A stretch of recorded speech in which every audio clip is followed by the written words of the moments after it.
All right, fellas, it's playoff time, baby. It's playoff time, baby. We've been waiting on this. Thank God we got rid of that stupid 13-12 game for no reason. Nobody played. I thought Easton Stick might be able to put himself together. That's the one thing that came to my mind is like Blaine, like those are the type of games of an Easton Stick and Blaine Gabbert. You can put together something you say, I can earn myself another 5 more years with a solid performance. I can do like Chase Daniel never missed an opportunity to put up numbers and give people thought, yeah, he could be on the team. He could be a backup for the next 5 years. I think both of those quarterbacks put themselves in jeopardy to be out of the league in the next 2 or 3 years. The performances that they put forth, 13-12, just absolutely pathetic. No, don't try to clean this up. Easton Stick's got some wheels. He was running a little bit. Okay, yeah, put your broom away. There's no way to clean that up. That was just those two guys. I'm telling you, boy, that was rough. Hey, your boy McCole out there. I tell you, man. Some good moments, some bad, a lot of in between, but he was out there 100% of the snaps. How about that? An interception that was absolutely his fault, but had like 77 yards. I mean, why you got to bring up that stuff, man? But also, let's see if he can replicate that in a -5. How about the hands? Let's see what the hands look like. Listen, I know many people are talking about the weather. I don't know what we're doing here. The National Weather System have come out and said that this is approaching dangerous weather, dangerous out here, and that's what we're looking at is dangerous potential weather. I mean, I believe they're cleaning the homeless up off the streets in Kansas City, but they want y'all asses to go out there and sit out there for 3+ hours, fellas. We've talked about this. There's no chance in hell. I'm telling you right now, I would not go if somebody had a suite.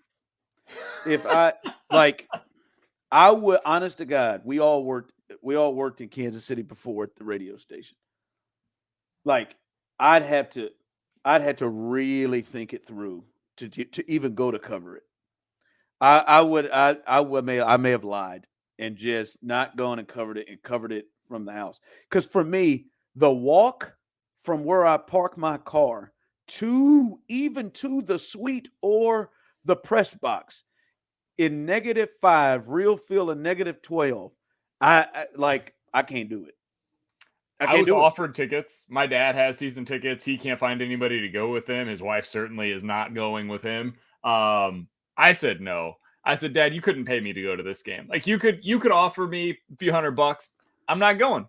And that's not me paying for the tickets. That's him paying me to be his companion to said game. My buddy texted me earlier today and said, because the prices are so cheap, he decided to get some tickets to go. If you are one of those individuals that is so deranged and so in love with this team that you are willing to go out there and cheer them on for 3 hours in -30-degree temperatures, they are projecting this to be the 3rd coldest game in the history of the NFL based upon the wind chill. Man, good for you. You are a way better fan than I am because there is no chance in hell I would be going out there. If Peacock, they could run that thing up to $100 to buy it. I'd buy it. If I was 21 years old, I'd probably go. I think get hammered and suit up and go out there and root for my team. But at 34, I'm going to stay inside bundled up. I'm going to put my wool socks on, even though I'm inside, and I am going to stay warm and watch it on TV. It used to be a badge of honor at 25. I remember me and my friend went to it was a noon game. It was the Chiefs and Dolphins during the Dick Vermeil era. And I'm sitting here, my friend's dad said, hey, bring some cardboard with you so you can stand on the cardboard so that concrete, you're just not getting that cold from the concrete. Man, I looked at him about 13 minutes left in that second quarter. I said, hey, man, I'm not going to be able to walk to the car if we sit through the 4 quarters of this ball game because I can't feel my feet already. Like I am. Like right now, I think I'm at a place we've got to leave right now for me to be able to get into the car. And we bounced. We got back to his house by the 2-minute warning. and just and that was 17 degrees. That was 17 degrees at noon, and the sun was out. This is going to be awful. And I tell you how cold it is. I know somebody very close to me. I found out today that they told me they quit their job today because of the weather, and we haven't even. There's not a punchline to this joke at all. They told them that they are. It is.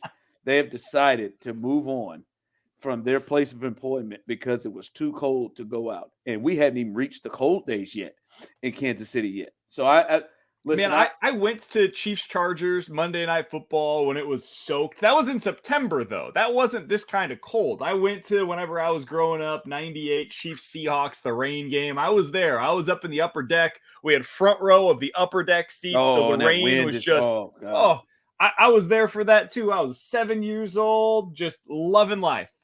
I don't have that in me anymore, my friends. I do not have whatever that gene was that was inside of me in the first 20 years of my life. It no longer exists inside of me any longer at this point in my life. I went to the 2018 divisional round matchup against the Colts, and that was the game where it just snowed like 10 inches the day of the game.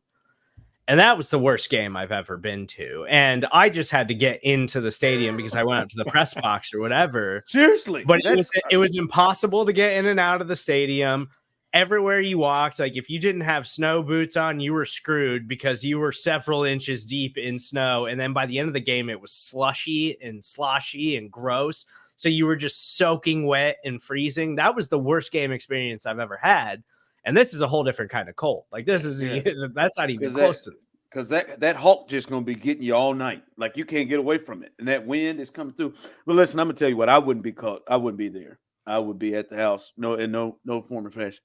But I tell you one person who ass better be there. That damn Taylor Swift better find her ass and be in that damn stadium. Taylor Swift's ass better be at Arrowhead Stadium. And I talked to a guy that I work with, and he made a great point. Don't you just come when it's good and comfortable for Travis. Now, he went to South America for you. He was there for 24 hours. Thank you. If you're going to take this love thing serious, if we're going to work this thing out, if you're going to get a ring before 2024 is over, your ass better be at Arrowhead. Now, I know somebody can drop your ass off right at the door. I know you're not going to have to walk from a long parking lot. I know that limo will somebody drop you off at a car with a heated golf cart that's covered and drive you right to the door and walk you right into whatever box I don't even you're think in. she has to do that. I think they drive her into the stadium and she gets out like in the heated area. Somebody carries her, whatever it is. She's in Clark's like mansion that is built inside of Arrowhead Stadium. That's where she comes in. It bet not be too cold for Taylor. You bet not be at the hotel. You bet not be at One Light. Your ass better be at that stadium. Because if this love is going to survive, you just can't be out there when it's comfortable. I want your ass up against that window, just like you have been at all the games. I don't care how cold it is. Taylor better be there. Because I'm telling you right now, if Taylor is not there, if we don't get our Taylor Swift, it's not going to work. I declare it right now. If she doesn't go to that game and support him when it's uncomfortable, you don't just go there in 80. You go in -12 if you have to. Excellent point from BK. He took off on his bye week. He took off on his bye week. To where'd he go? To Argentina? Is that where he went? Come on now. You could take your ass to Arrowhead. She better be there. In fact, you know what? No, I don't. I don't even want her to be able to be dropped off at the door. I want her to experience this a little bit. I need a 10-minute walk from Taylor in the weather. To the suite. Well, I need to see her out in the tailgating. Like I need to see a. No, I'm not going to ask that much. I want to see her walking. I'm telling you, I need Chief Zuba's pants. I need her eating barbecue with the barbecue sauce dripping and like immediately becoming frozen from her mouth. That's what we need. We need. If I ever catch her outside walking, they're gonna have a child. I'm like, like I will. They're gonna have a child. Do you think the glass in the luxury boxes is different than the press box? Because sitting in front of the glass in the press box, you're still freezing. It's miserable, dude. It's the worst. Yeah, no, it's still the same. I think it's still like I've been in soundproof, but not weatherproof. It's a weird thing that they found a way to accomplish in that press box. I don't know what theirs are like, but the ones I've been in the ones where it's the window, and the weather, you feel the weather. So I don't know what she's requested. That's all I know is, Taylor, if this love's going to survive, if this is real, your ass better be there. I'm just saying. Yeah, you can fly up to New York and go to the Jets game. Whoa, you can fly -12. Your ass better be there too. That's all I got to say in this. Whew. All right. Now, listen, we've taken a deep breath. This season is over. We got through that ridiculous Chargers game. I'm not going to lie to you. I know it does not mean anything, but that 11-6 feels and looks so much better than 10-7 next to your name. It just feels so much better, and I'm glad they were able to pull that out. But I just want to see where y'all are.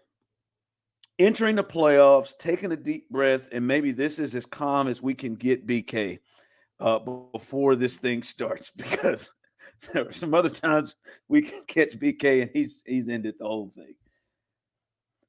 Where is your confidence level with this team now entering the playoffs? Seeing the path, seeing who's all out there, seeing like half the Dolphins have been hit by that Volkswagen that Happy Gilmore got hit by when he was in the final round trying to beat Shooter McGavin. Like seeing the potential path.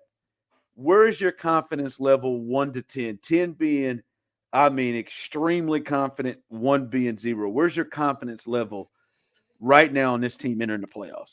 So we'll certainly dive more into this game specifically, but I'll just say, like, my confidence level going into this game is pretty high.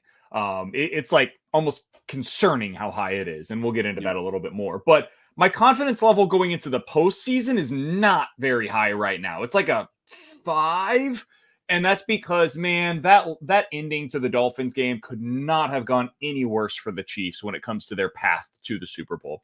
The overwhelming likelihood is if the Chiefs end up getting to the Super Bowl, their path will have been the Dolphins, the Bills, and the Ravens. Like, that's very likely to be the way that they're going to go. It could have been something like the Steelers, I think it would have been like Dolphins and Ravens, something like that. Like, they could have avoided the Bills. The Bills could have had to play the Ravens in the second round. That would have been the Texans, Browns. Yeah, could have been. Yeah. So what they ended up with is obviously much more difficult. So my confidence in them long term is like a 5 or a 6. My confidence level in this game is like a 9. So kind of two different answers. I'm at a 6.5, Serda. Right now, I'm at a 6.5 just going into this thing. It's just because, like, I think for us, we can get so close to it. We're so close. We are watching this team more than anybody else. But, obviously the Ravens are kind of in their own spot, but they're not absolved from this either. But, like, everybody else has a lot of problems too. Like a lot of problems that we can look at that they're scared to death of as much as we are. Like this Dolphins team, like I damn near feel bad for them. Who they're rolling in here. This ain't anywhere near the close to the team that the Chiefs played earlier this year in Germany. They're a completely different team. Like this team, like they're just out here in survival mode right now. Like and then the Bills, who the 2 seed are good and who've run the table, but I mean they've run the table into a point where outside of that Dallas game, they could have lost any one of them bad boys. I mean, also, can we be honest about who they beat?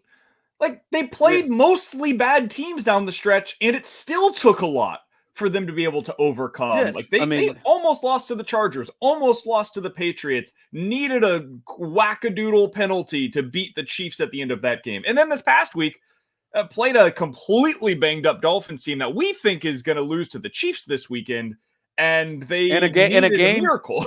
In a game that the Dolphins had under control the whole way. until somebody breaks their leg on the punt return and takes out another guy with him, and that completely changed the game. So, and then obviously, I think people believe in the Browns a lot more than I do, but I mean they've got their issues as well. And then there's the Texans, a young team that hasn't really been in it a lot, and nobody believes in Mason Rudolph. But it's just like the Ravens, yes, like you're gonna have to play outside of the Ravens. I don't think the Chiefs have to play great against other teams. Like we've looked at this, they made so many mistakes and errors against the 2 seed at home, and we still believe should have won the game. I mean, so many mistakes. Like Kadarius Toney, hell, that's just one of them. There were countless ones that they made in that game. So I feel a lot better about it. I'm only at a 6.5, but it is just to a point though, Serda, still, I cannot just turn a blind eye to, if you watch this team for 18 weeks, what are they most likely to do? Probably the things that they've been doing for 18 weeks, which is the wild card of it. They've cleaned it up a bit in the last couple of games, but I can't be really confident, because am I really confident, Serda, that they're not going to have penalties anymore? They're not going to have back-breaking turnovers, and they're not going to do something stupid? No. No, and I don't think you can be confident in any of these teams in the AFC playoffs really having that. And the most confident team that I am or that I feel so strongly about is the Ravens, because I feel like they're the team that they don't turn the football over. They don't make dumb mistakes. Like their defense is really, really good. And when Lamar's playing like this, he's playing like he is one of the 5 best quarterbacks on the planet. But every other team you can point to, and I totally agree with you guys on the Bills, like everybody is all in on Buffalo now. Like it's their year. They fought through all this to turn things around late in the season. It's like, yeah, but have you watched Josh Allen recently? Like Josh Allen hasn't been very good. Like they've been winning because their defense turned things around, and their defense has been playing really well. Josh Allen's still turning the ball over like crazy. They had a stretch of games there where they didn't even want Josh to throw the ball, because they didn't want to turn the football over. And so they were just running the ball like crazy. So I'm not overly confident in the Chiefs right now. I'd say I'm probably at like a 6, but I think that's still pretty high, because I don't have confidence in any other team in the AFC other than the Ravens, because they're all dramatically flawed in some big way. And I think the Ravens are the most complete team. After that, it's a total crapshoot on who could wind up playing them in an AFC championship game. I mean, to be honest, BK, would you be surprised if any of these AFC teams lost this weekend? Yes, there's one that I would be surprised with, and it's the one you'd probably guess. I don't think the Bills will lose that game. I don't think the Steelers are capable of winning a playoff game. Like that would be the one. Other than that, though, no. Other than that, I think all of these games are basically toss-ups, and you can even expand that to the NFC if you want to. I know we're focused on the AFC because of the Chiefs, but like, I wouldn't be shocked if the Packers beat the Cowboys. I wouldn't be shocked if the Rams beat the Lions. I wouldn't be shocked if the Bucks beat the Eagles. All of these, this feels like the most wide open playoff race outside of the number 1 seeds that I can remember, because all of them kind of feel the same. See, for me, Buffalo, like it's going to be snowing. I've watched Josh and that team, and I think Tomlin will find a way to play it close. Like I wouldn't be surprised if that thing is close, but and they're probably not going to have TJ Watt in that game either. No, they're not going to. There's not probably. He's been ruled out. Yeah. So okay. I hear you. So it's just it's something. But even with that, like if Patrick Mahomes and this offense and Andy Reid and company, if they get these jokers to the Super Bowl, if they can get them to get past the Dolphins and win, if they win 3 games to get to the Super Bowl, well, you ain't gonna be able to tell Mahomes nothing. You ain't gonna be able to say a damn thing to Patrick Mahomes.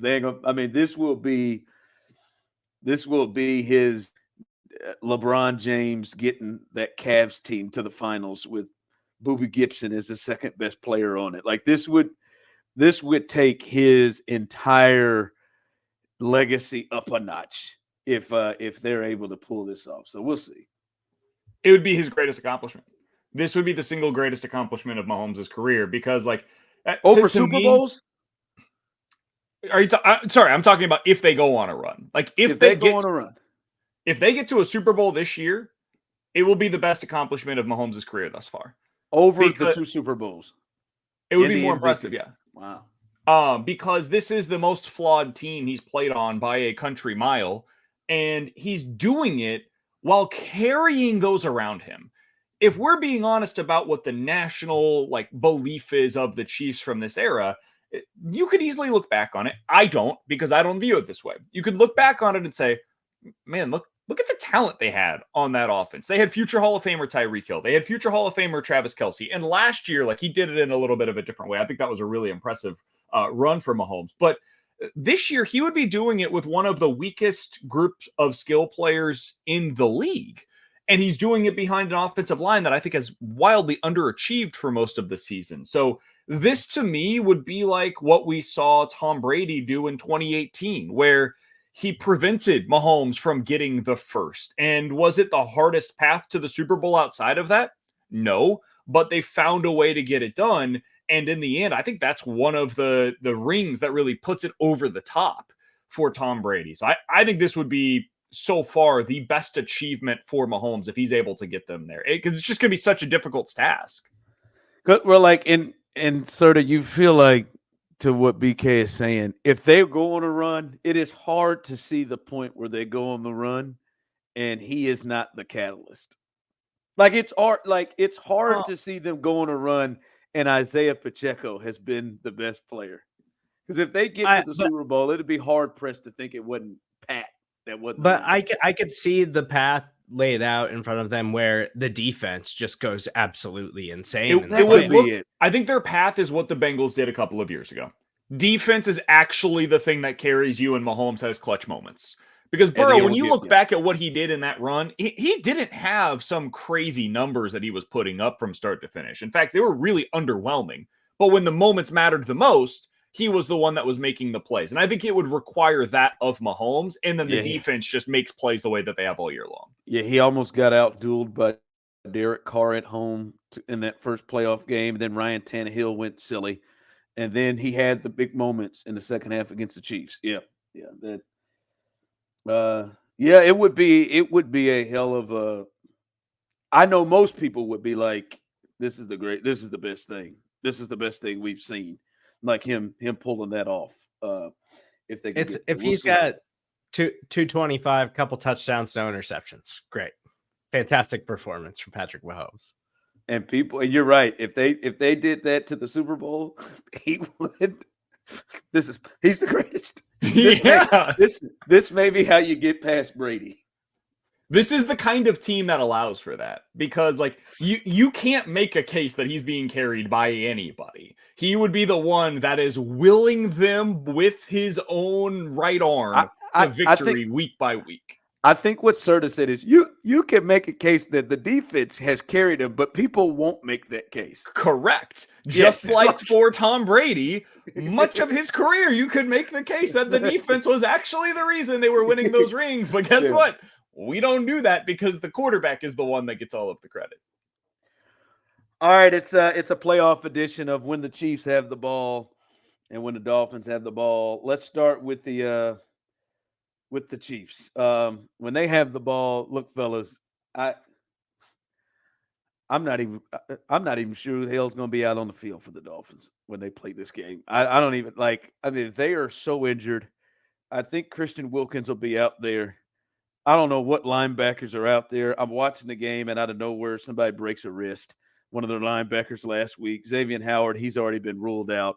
I mean, they got injuries all over the place. That Van Winkle fella, whatever, I don't even know if that's his name, but that Van Winkle fella, he was in there. Ginkle, man. They call him Gink. Yeah, Van Winkle. I don't know, Ice Cube or Ice or Vanilla Ice, whichever one it is. He was in there for Bradley Chubb and Phillips, and hell, he's out. He's gone. I mean, they have so many injuries right now that the Chiefs have to take advantage of this, fellas. I mean, they just have to. They're so bad. Like Justin Houston, right? He's going to get major minutes in this game, and he just arrived yesterday, I think. I mean, they have got to take advantage of how depleted the Dolphins are.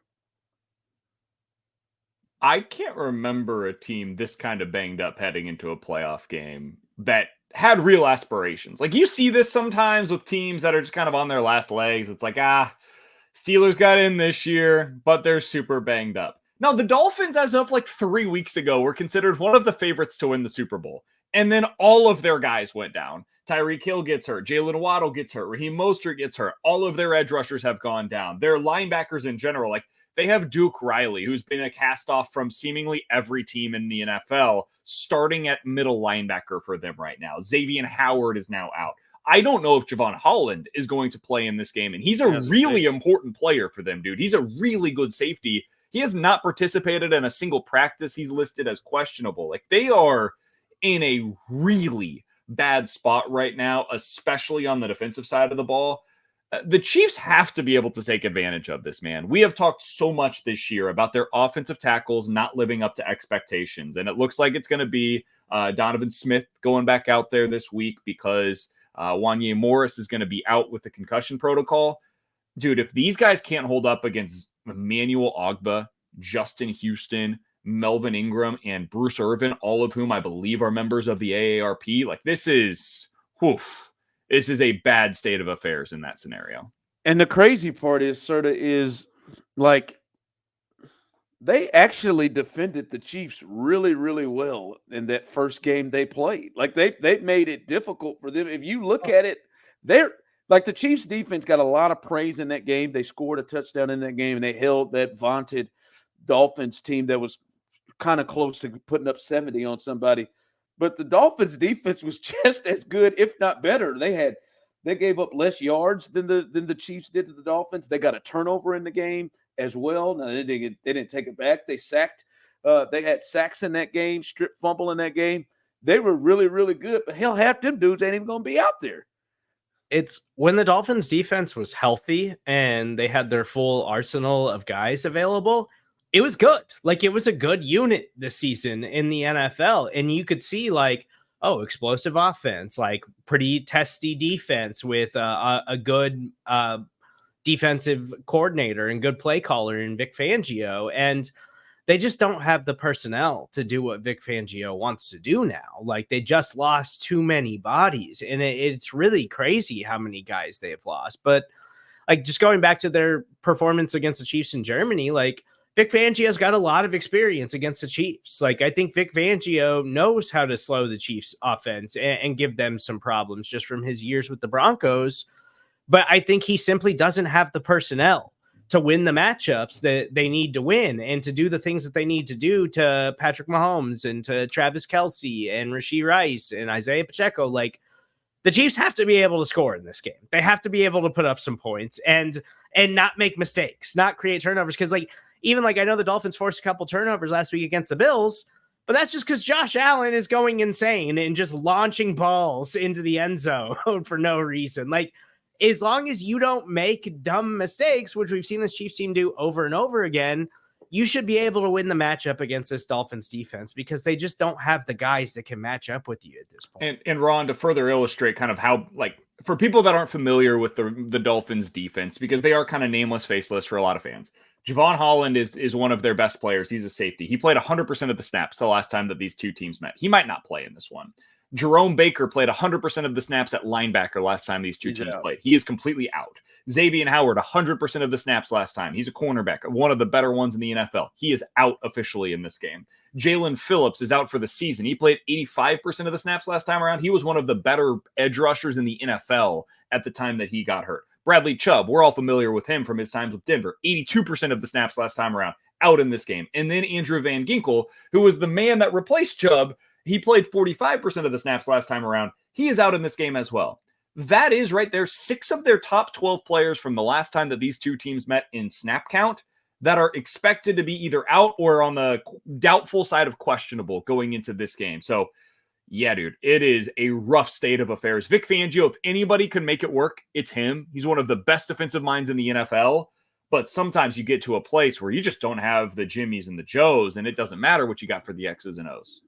You know, and the one thing that jumped out to me going back to that game, what they did, and I'm sure they'll try to do it again, and it kind of kicked things off from what we've seen more this second half of the year, is Vic was able to really – it felt like it was the first game that we really saw a team just take out Travis Kelce.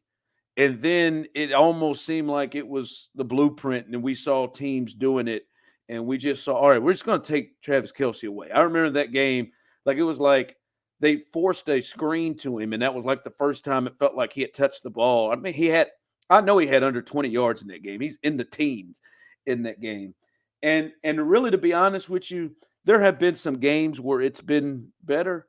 But really down the stretch, man, he's been much more closer to the Dolphins game than we saw him against the Chargers, right, where he went crazy for like 12 for 140-something and a touch. Like, the Chiefs need him to be something close to the great player that we know him to be, in my opinion, for them to have a shot.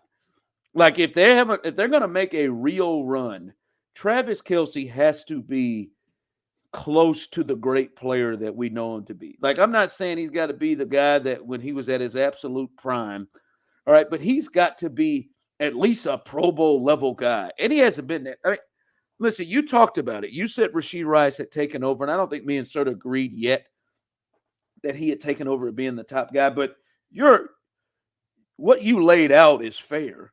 I mean, my man hadn't caught a touchdown pass since before Thanksgiving, November 20th to be exact. He hadn't caught a touchdown pass. Hell, he caught, 4 or 5 against the Raiders last year in one game, right? And he hasn't gone over 50 yards in a month receiving, right? Like, so they've got, and I've said it before, it's not just on him because in fairness to him, there have been games like the Raider game in particular that jumps off where he was open and they didn't get it to him, or he's been missed, or they haven't waited long enough. The Bengals game, there were openings where they didn't wait. There were opportunities to get the ball. But then there's moments like that Patriots game where he dropped a touchdown pass, or he dropped balls that were thrown in his hands. They got to have him getting closer to special than to just ordinary. And that's just what he has been if they got a shot. It's my biggest question in this game is what they do with Jalen Ramsey. And is Jalen Ramsey, are they just going to put him on Travis Kelce and try to just eliminate Travis Kelce from the game altogether? And that's going to free up Rashee Rice. Or has Rashee Rice made enough noise down the stretch here that Vic Fangio says we need Jalen on Rashee Rice? And is that going to free up Travis Kelce? Like, I would do what I did last time. What would you do? I wouldn't like. I would shut down Kelce. Yeah, but if I'm Vic, like, I'm going to at least try to see, can I do what I did the last time to see if that works? Because I don't think he didn't just put Jalen Ramsey on him one-on-one. He just bracketed him and just took him away with other guys.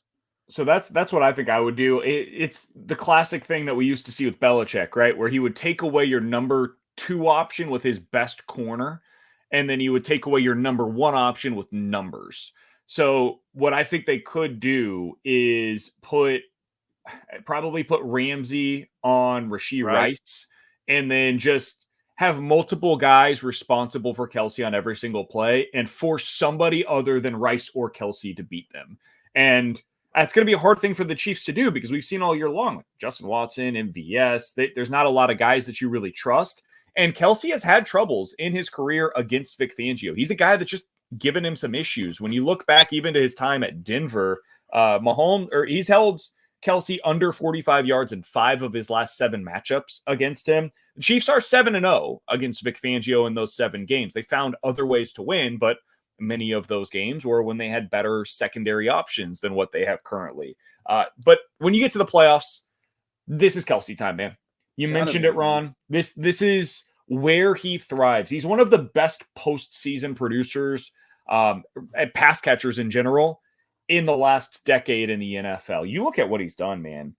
He's got a touchdown in 8 of his last 9 postseason games. He's gone for 100 yards or a touchdown in 14 of his last 15 postseason games. The guy is an absolute monster this time of the year. He got that week of rest. I think that's huge for him. I think he was really banged up, and I think that's why he decided not to play and try to get that 16 yards last week. I guess the hope is that's enough. 2 weeks of resting his body is enough for him to go out there, and for whatever he's got over the next 3 weeks, he's going to go out there and give it to you. You need 65 yards and a touchdown in this game out of Kelce. If he can give you that, you feel good about it. Yeah, and that's just to me low because of the and how, and we'll see how much they're throwing the ball, but he has got to be clearly one of the impact players out there. And I just don't think they can make the run without it. I don't think they can make the run with the Kelce that's been rolling the last month, where he's in 18 yards or 44 yards as a high or 16 yards, right? And he's throwing helmets and he's got to be involved in this thing. And like I said, I think that comes from Andy, that comes from everybody. They've had some time to try to maybe do some things to get him open and available. They've got to do that in this run. All right. I do want to throw this out to you on this one. We talked about the Dolphins and in this game, and you just talked about the secondary weapons that the Chiefs have. And for the Chiefs to make a run, we know that Patrick Mahomes is going to probably have to have a game or multiple games to throw his cape on and have to step up and show, all right, I'm the best player in the world and I'll make up for whatever. You feel like this is a game that he has to throw his cape on? I don't. I think this is the game that you need Isaiah Pacheco to win for you. I think you need that O-line and Isaiah Pacheco to go to work. I would not be upset if Isaiah Pacheco finishes this game, as long as the script is there and you're not down by multiple scores at any point. But as long as it doesn't get away from you, if Pacheco finishes with 25 touches, I wouldn't be upset, man. He is your best route to winning this game. They are depleted in the middle of their defense. They are depleted at edge rusher. You have an offensive line that, even though I think it's been underwhelming this season, should have a significant advantage against this Dolphins defensive line, especially on the edges. Get him involved in the running game early and often. And then maybe more importantly, Ron, think about the recent Chiefs postseason runs and how much they involved Darrell Williams, Damian Williams, Isaiah Pacheco last year. We've seen it with Jerick McKinnon. Like, every year they have a running back that gets highly involved in the passing game.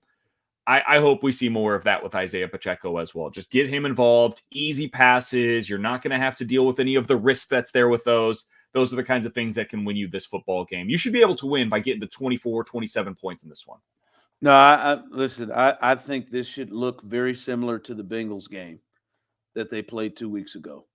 And to me, Clyde as well, because of the weather, this is going to be one where you want to take advantage and I think run the football. I think Clyde's going to be involved in this. But to me, that Bengals game, to the point you made, he had 25 touches in that game, 7 catches, 18 rushes.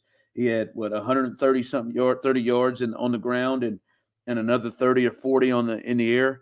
Like, this to me feels like the game with the weather, with everything's going on, that you lean more towards Pacheco and that offensive line and getting the ball and letting him, because I'm telling you, I would be shocked if the way that cat runs, he's going to run hard, and I think he's going to keep running hard no matter what the weather is. And at some point, like in that cold weather in the second half, you ain't really wanting to deal with that nut coming at you full speed, knees and shoulders and everything and hair.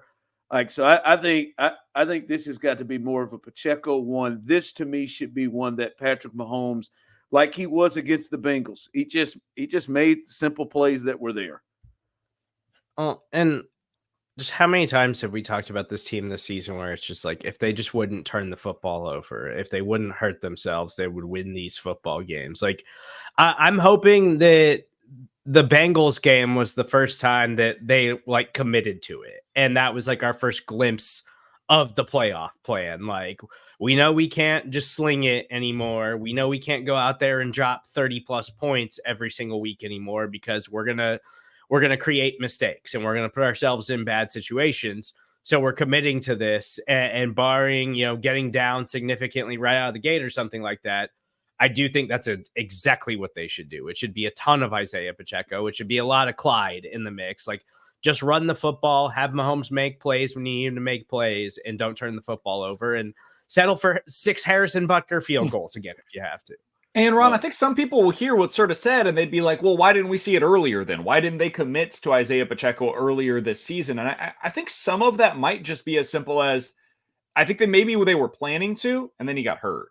Like, he played in 2 games in like the final 4 weeks, 5 weeks of the season because of that injury that popped up for him. And so then finally you get him out there against Vegas, and that game was wonky and it gets away from you a little bit because of the interceptions. But finally, they get the game scripts that they needed. They go up against an opponent that you can run against in Cincinnati, and you see him with 18 carries and 7 targets in that game. I think that needs to be the formula moving forward. Try to get the ball in his hands 20 to 25 times every single game from now until the end of the postseason. All right, when the Dolphins, when they have the ball, and, this has been one of the most feared offenses in the NFL, but they've got injuries as well on that side of the ball, where Raheem Mostert, who led the NFL in rushing touchdowns, he's questionable and iffy to go miss the last game, and so did Jalen Waddle, their number 2 option, and he's got the ankle, so that obviously is hampering his speed, which is his number 1 threat. So they've got some issues, and Tyreek didn't look. He looked banged up towards the end of the Buffalo game as well. So they've got some issues over there offensively. But I feel like a lot of people have been kind of pushing in their mind which should be the number 1 focus. Who scares you? Who do you fear the most? And I think usually when you look at the Dolphins, it's easy, Tyreek Hill. But I think some people are looking at this game and want to put A-Chain in that. I can't go there. It's still from there. I understand the A-Chain situation, and he's been really, really good, and he's got speed, and there is some real concern there. But this thing, Tyreek scares the hell out of you. And for many reasons. To me, Tyreek, 1, is arguably the best non-quarterback offensive player in the game. And second, for me, man, see, when Tyreek has success and makes plays and is rolling, like, it seems to kind of spread out on the rest of the team. Like, when Tyreek makes big plays, it seems to give the rest of his team confidence. We saw it here in Kansas City, and it happens with the Dolphins all the time with his swagger and it. So that's, to me, like, A-Chain is really, really good. But that dude is still the best, and he can easily make big plays. I don't care what weather it is. He could go and take it to the house every single time. I understand the run game, and I understand the success the Chiefs have had against top-rate receivers and what L'Jarius Sneed has done. But still, man, 10 is the one that scares the hell out of me, even over A-Chain in this game. Yeah, Ron, this is going to be something that Serda probably doesn't get, but you'll appreciate it. You remember those Cubs teams in 2016, 2015? They had Dexter Fowler at the top of the lineup. They used to say, "You go, we go," right? That was the Dexter Fowler thing. He was their leadoff hitter, and he hit a leadoff home run in the World Series, and it got him going. That's what Tyreek Hill is for this team. As he goes, they go. They're going to give him 15 targets in this game because they know if he isn't right, if he doesn't finish with at least 100 yards, they're probably not going to win the football game. And so he's the guy that scares me more. That being said, I think the reason why there has been so much talk, and justifiably this week, about Devon Achane is because you have somebody that you're confident in to go up against Tyreek Hill, even if you don't think he can shut him down. He can slow him down because we've seen L'Jarius Sneed slow down number 1 receivers all season long. He's had an all-pro type of season, even though he didn't make the Pro Bowl, which is just ridiculous. I don't know how you slow down Devon Achane with what you have at linebacker. I think it is a matchup nightmare. if they are willing and able to get him lined up one-on-one in space, for example, against Nick Bolton. This is the nightmare of his dreams. Nick Bolton does not match up well, specifically in this game, with that running back. So if you are concerned about that matchup for that reason, I get it. That being said, Tyreek Hill is still the guy that makes this offense go for the Dolphins.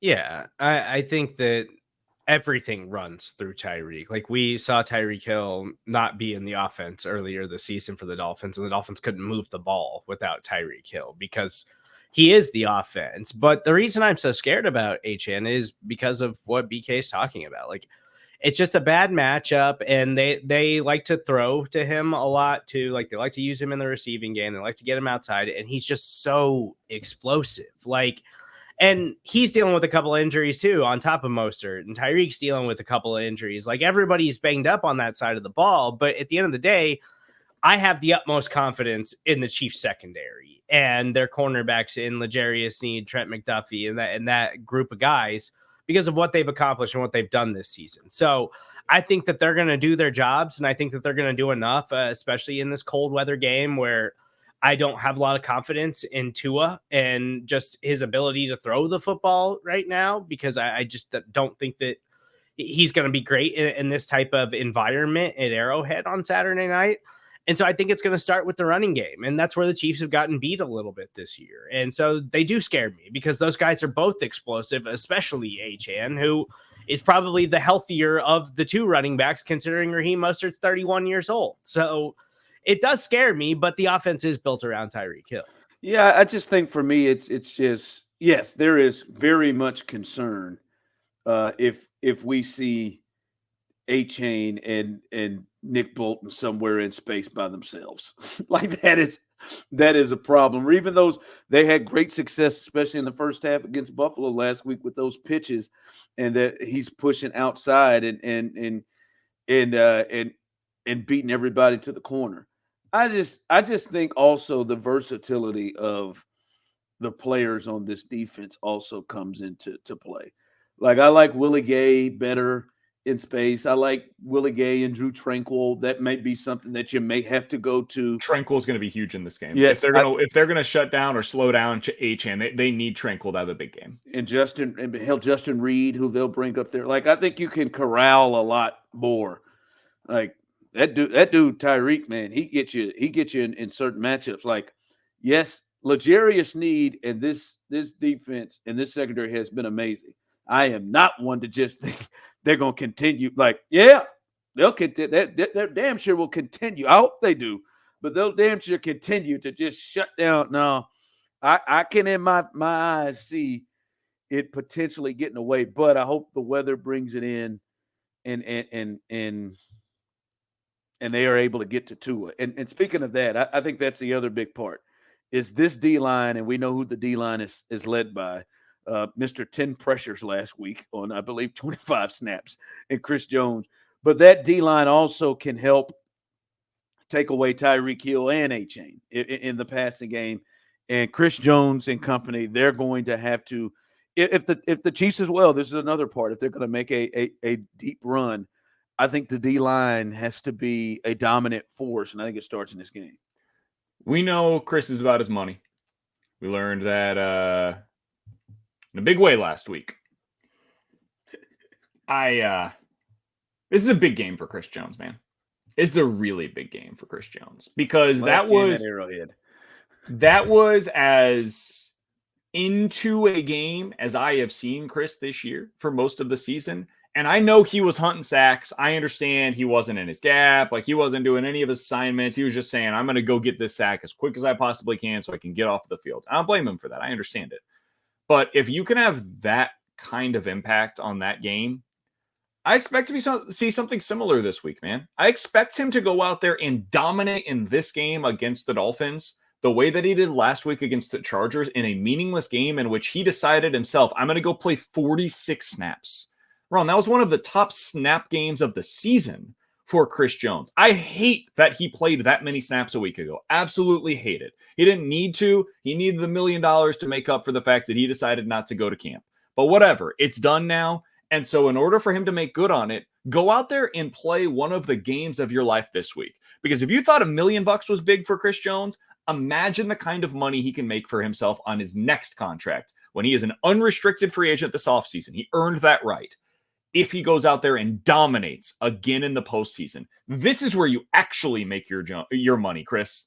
This is when you can go out there and make the money that affects you for the next 5 years and not for the next 5 days. So I am fascinated to watch Chris Jones in this game. There have been moments in the past early on in his career when he's disappeared in the postseason. Recently, he's been a game wrecker in the postseason, and it's why the Chiefs went to and won the Super Bowl last year. Got to have it again in this one.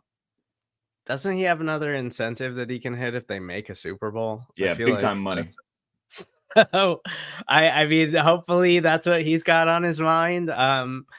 No, I mean, I expect him to have a big game. He's the one that brought it up this week. Like, yeah, this might be my last game at Arrowhead Stadium. I'm aware of that. And so hopefully that means he's going to go out there and absolutely dominate. But I think that the Chiefs have a really good matchup just across the defensive lines. Like, I expect a lot of noise from George, Mike Dana, Charles Omenihu, like all these guys that have been ballers all season. But yeah, in the playoffs, in the moments where you need big plays and you need your defense to create game-changing plays for you, like Chris Jones is the guy that does that for the Chiefs. And so they need him to make that happen this playoffs, and it starts on Saturday against the Dolphins. I'm intrigued to see how Spags plays this, because I think the D-line, as I said, you named them all. Charles Omenihu has been playing – he's probably played the best of anybody the last month on that D-line. George is in a double-digit sack season. Like, they have been really, really playing. Now, sometimes it'll be like, damn, they just won a whole possession. It didn't seem like they got any pressure in an entire possession, but they played really well.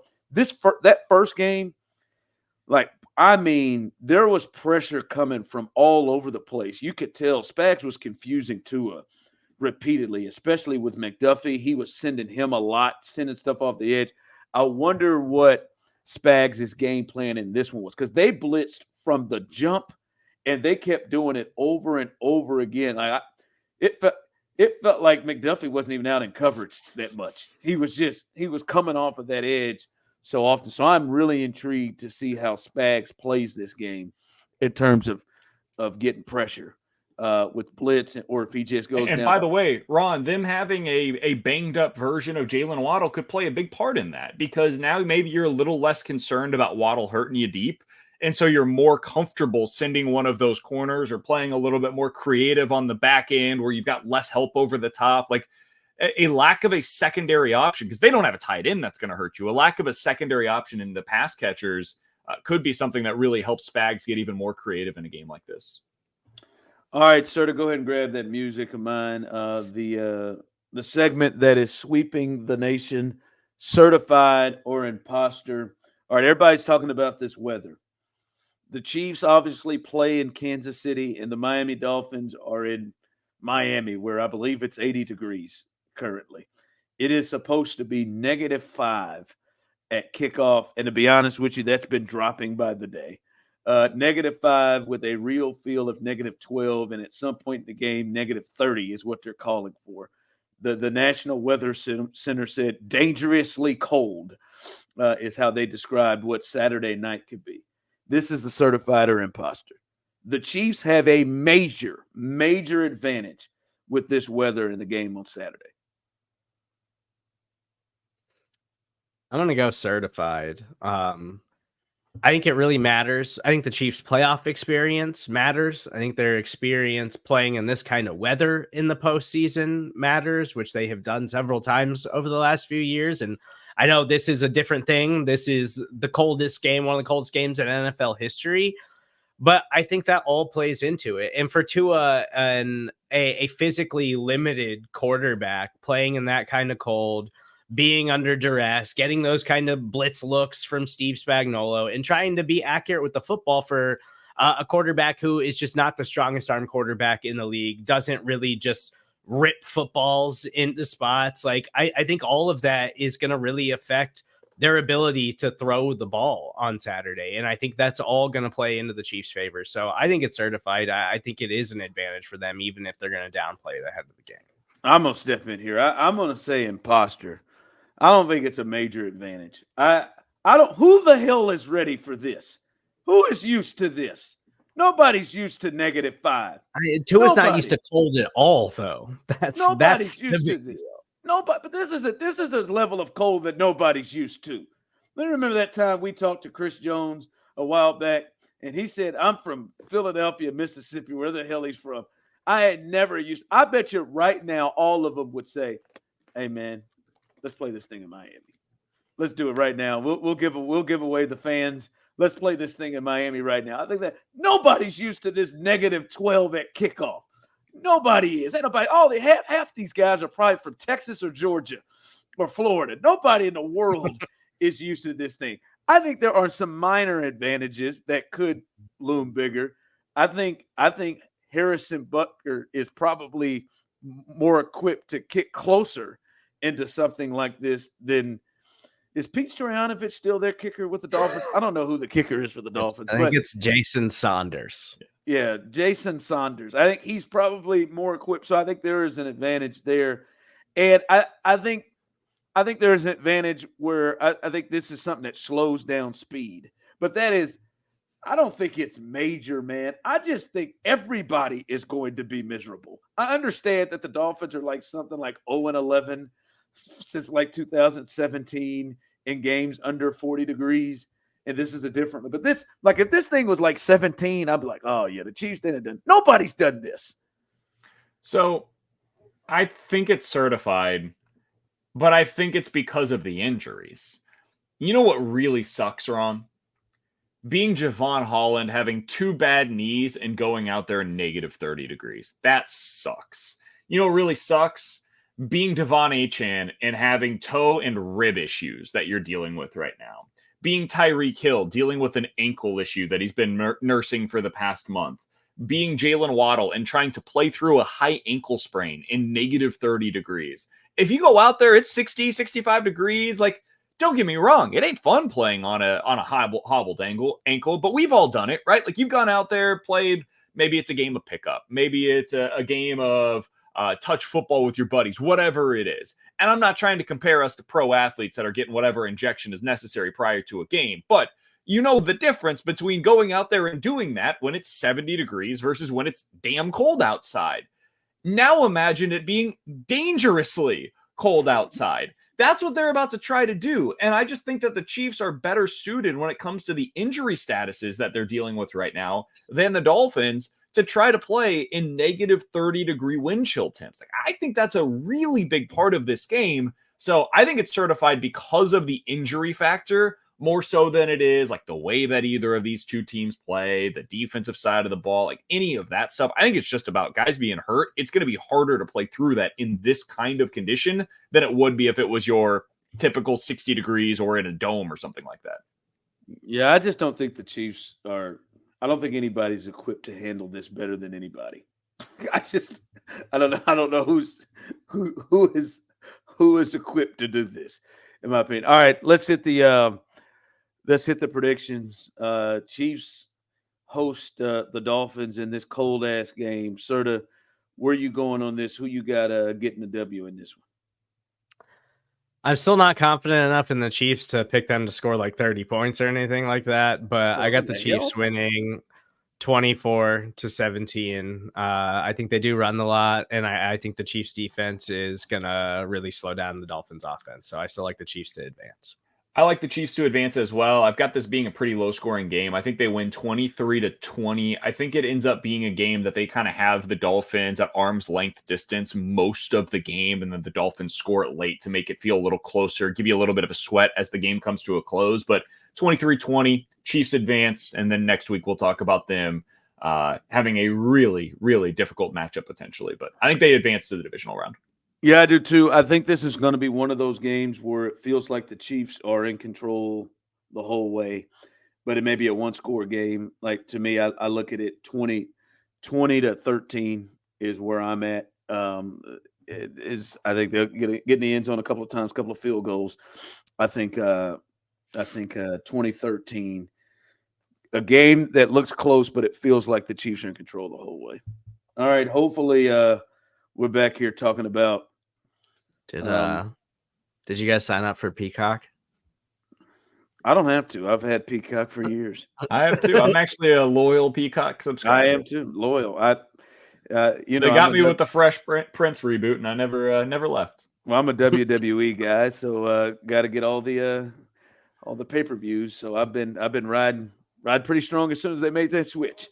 So yeah, they slid me right over with my WE network. Slid me right on over to that Peacock side. So now I ain't got no problem with that. No, I do. But yeah, these people pissed off about that Peacock.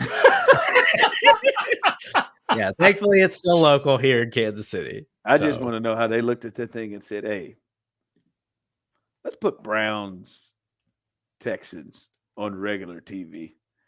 Oh, they wanted the cash grab, right? They got to get all the Swifties. They got to get all the Swifties to subscribe to Peacock. It was a smart move by them. Sick bastards is what they are. That's what the people want to see. All right, we are out.